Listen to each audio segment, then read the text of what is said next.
paint these wings and make me fly.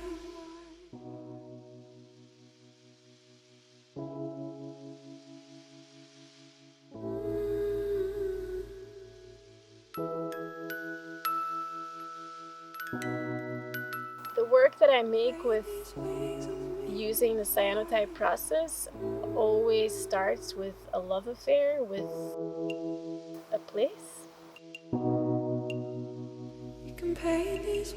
I very often spend time in nature by myself, and when I bring cyanotypes with me, or when I bring the cyanotype,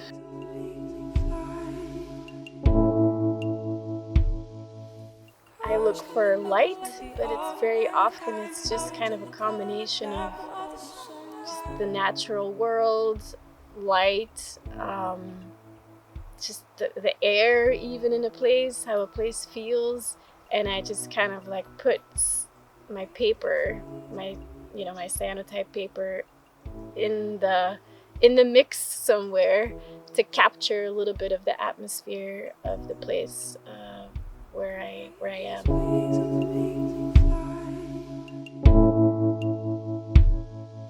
Cars coming over like the African kind, nourished in the color like black of the sunlight.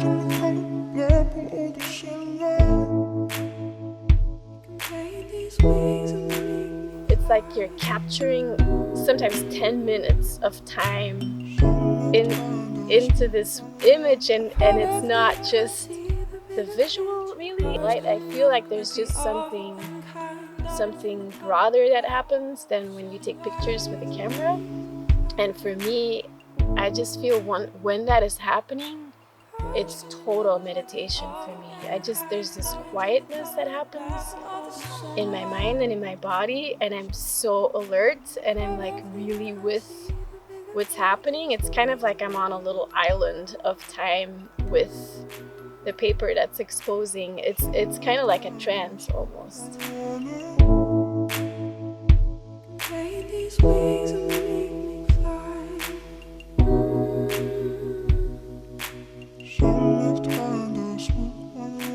Probably you can't see the bigger picture. Cars coming over like the African kind, orange in the color black. Blue of the cyanotype only appears when you develop your paper that was treated with cyanotype chemicals, and you just have to develop it in water, and that's when the blue appears.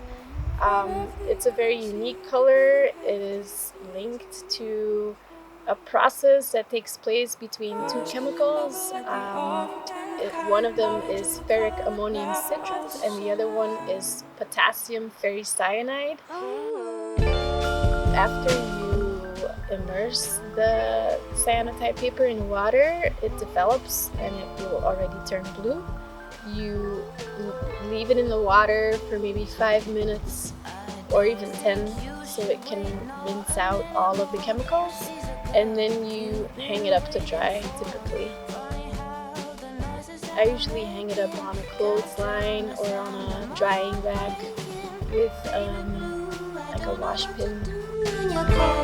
And then after it's dry, it's ready, it's finished. Baby blue, I never really knew I belonged to you. Just one brief glance was all that I needed to. The process of cyanotypes, is from a different time, from a time when everything was slower, and you need to really get out somehow to do this. I mean, get out of your screen, or like get away from your screen to actually do it, because it's very physical, and I think that really helps to slow down and get in certain flow that you don't experience that much anymore with screens and phones taking us out of the moment. Baby blue, I don't know what to do when you call to me.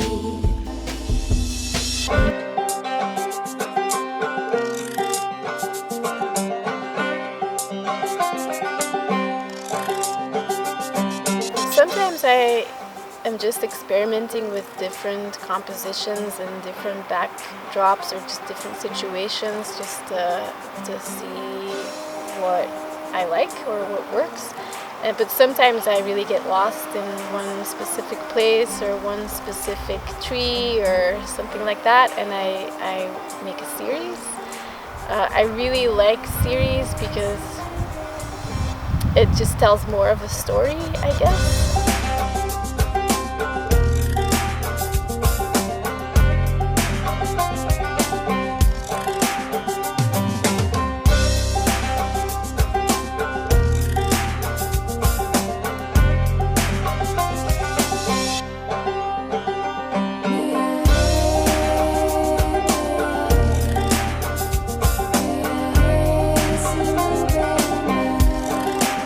There's like a dance that happens between all the elements, and I'm kind of involved in it somehow.